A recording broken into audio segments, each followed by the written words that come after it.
시간은 어떤 것일까요? 사실 저는 어떤 것인지 잘 알지 못합니다. 그러나 경험에 의해서 시간의 어떤 것인지 살펴보면 시간은 한 가지 특징을 가지고 있더라고요. 방향성을 가지고 있습니다. 과거에서 현재를 지나 미래로 갑니다. 이 말은 무엇이냐? 우리는 미래를 먼저 나아갈 수도 없고 지나간 시간으로 돌아갈 수도 없다는 것이죠.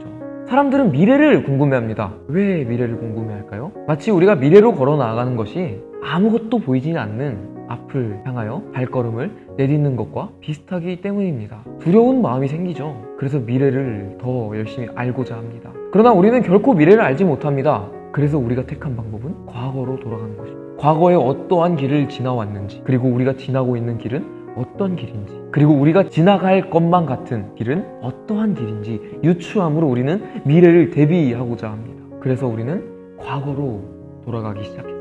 과거로 계속 돌아가다 보면 한 질문에 도달하게 되는데, 그 질문은 바로 나는 누구인가 라는 질문에 도달하게 돼요. 나는 누구이고 나는 어떤 존재고 나는 어디서 왔는지, 이 질문에 대해 궁금하기 시작합니다.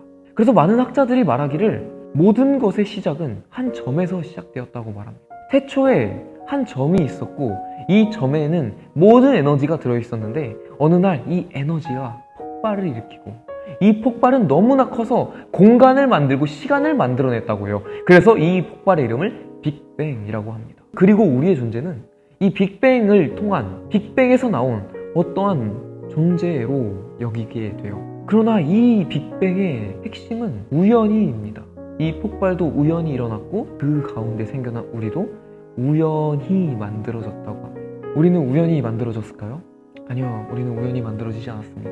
우리가 만약 우연히 만들어진 존재라면 우리는 목적을 잃게 돼요. 무슨 말이냐면 우리는 우연히 만들어진 존재이기 때문에 우리의 존재는 폭발로 인한 부산물 정도에 지나지 않게 됩니다. 그렇다면 성경은 우리의 존재를 어떻게 말하고 있을까요? 성경은 우리의 존재를 우연한 존재가 아니라 예정된 존재로 말하고 있습니다. 하나님은 우리를 특별한 목적을 가지고 만드셨다고 말합니다. 그래서 오늘 본문의 시작을 찬송하리로다 라고 시작합니다. 우리는 하나님을 찬송해야만 하는 존재예요. 왜냐하면 우리는 그렇게 만들어진 존재이기 때문입니다. 그렇다면 우리는 왜 하나님을 찬송해야 할까요? 우리가 하나님을 찬송하지 않게 되면 우리의 그 무엇도, 우리가 하는 모든 행위가 우상 숭배가 되기 때문입니다. 세상에서 성공, 세상에서 누리는 명예, 세상에서 주는 권력, 이것을 위한 삶, 하나님을 찬송하지 않는 돈, 하나님을 찬송하지 않는 명예, 하나님을 찬송하지 않는 권력은 곧 우상이 됩니다. 그것은 나를 나타내는 수단이 되고 나는 그 세상이 만든 피조물을 숭배하는 행위이기 때문에 하나님 없는 그 모든 것은, 하나님을 찬송하지 않는 모든 것은 다 우상 숭배가 됩니다. 그래서 우리는 그 무엇보다도 하나님을 찬송해야만 하는 존재로 되었습니다. 우리는 교회에서 각 은사대로 하나님을 찬송합니다. 어떠한 사람은 목소리로 하나님을 찬송하고요. 어떤 사람은 악기로 하나님을 찬송하고 어떤 사람은 보이지 않는 곳에서 진짜 맡은 일에 따라서 하나님을 찬송합니다. 그리고 우리는 그 있는 자리에서, 부르심받은 자리에서 찬송하는 것이 우리의 삶으로 살아내는 존재들입니다. 그럼 우리가 찬송하는 존재는, 우리가 찬송하는 하나님은 어떤 분이실까요?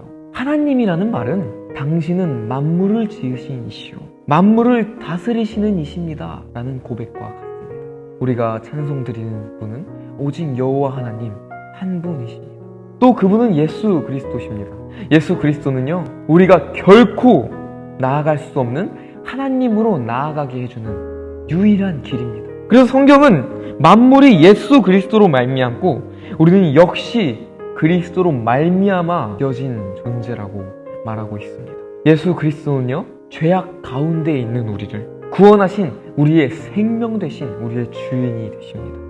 우리가 예수 그리스도를 말미암으며 예수님의 아버지가 우리의 아버지가 되고 예수님의 상급이 우리의 상급이 되고 예수님의 그 영광이, 예수님께서 영광 받으신 그 자리에 우리를 앉히실 것입니다. 그리고 우리는 그 자리에서 예수님의 영광 받는 자리, 그 자리에 초청받아서 다시 한번 하나님께 영광을 돌리는 그러한 존재가 됩니다. 그리고 그 아버지는 우리에게 복을 주시는 분이십니다. 그 복은 바로 성령 하나님입니다.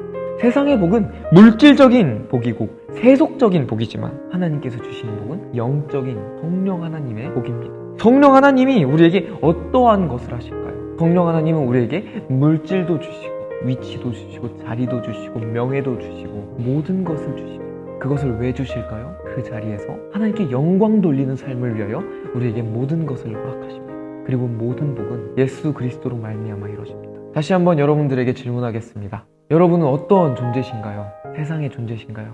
우리는 창세전부터 그리스도 안에서 선택받은 하나님의 백성들입니다.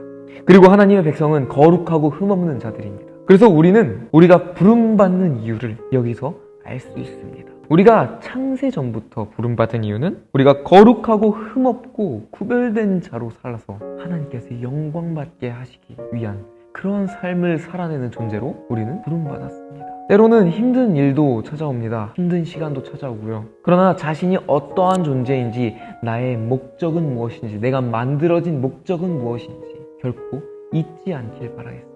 어떠한 상황에서도 어느 자리에서도 하나님께 영광 돌리는 그러한 복된 삶을 살아내시길 바라겠습니다.